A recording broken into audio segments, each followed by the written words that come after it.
Third area of massive white space to exploit. Electric cars good, telemobility better.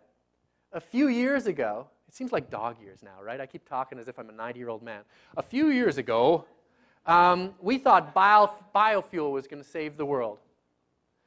And we thought we could keep driving our SUVs and we're just going to put corn in the gas tank, everything's going to be all right. And what dawned on us after a year or two of this thinking was that, wait a minute, it's not all working so good. It takes way more energy to put corn into that tank than it does to actually get the fuel out, get the energy out of that corn. As well, we're going to starve half the world by pumping that gas into our SUV.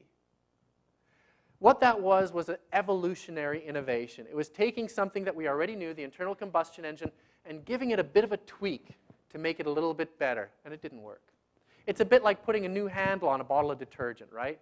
Same stuff, but it feels kind of new. Not really. Now what we have is electric cars.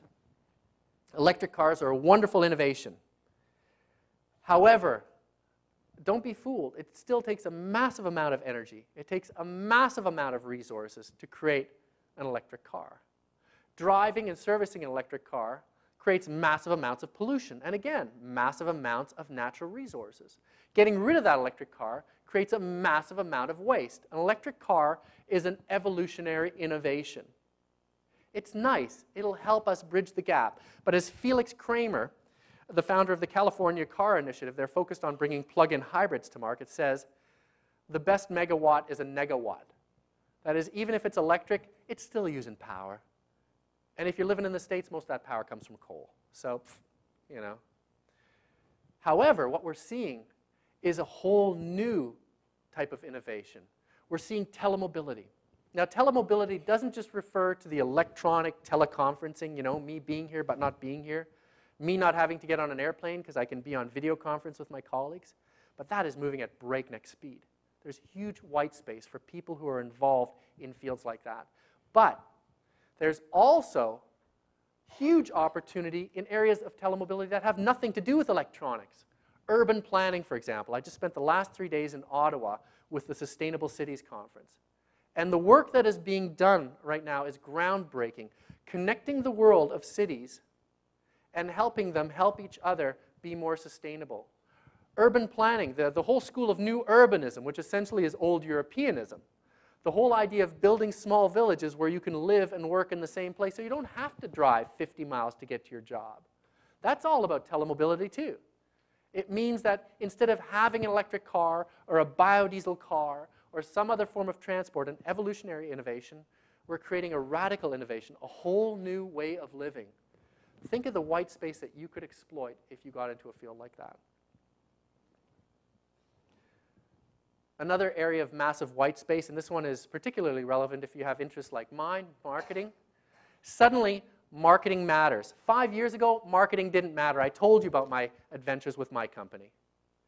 There were no products at that time really to support what I was doing. But now, I read the other week in Ad Age that there are 7 new brands of electric car coming on the market in the next few years.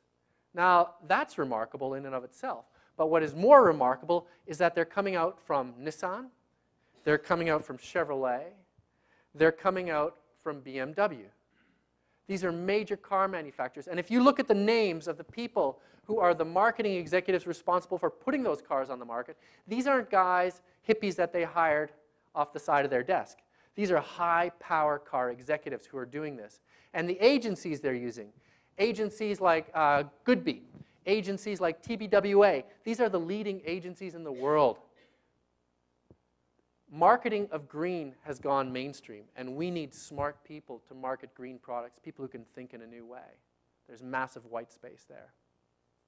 The final thing that the Cleantech Group predicted would be a trend for 2010 is the continuation of the flow of ultra-rich investment dollars into green. Warren Buffett, if you didn't already know, bought a large chunk of GE. Warren Buffett, that old hippie. Warren Buffett also bought a Chinese electric car and electric battery company, making the fella who ran that company overnight into one of the richest men in China. Warren Buffett also bought a railroad. Now there's a sexy investment, eh? Why do you think Warren Buffett did that? Because he went to Burning Man? I don't think so. Warren Buffett did that because he smells the money.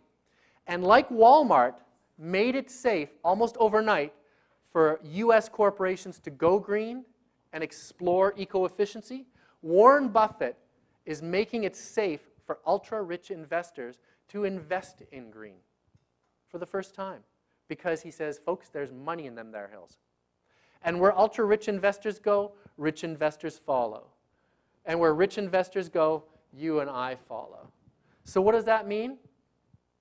If you work in investment, green is massive white space.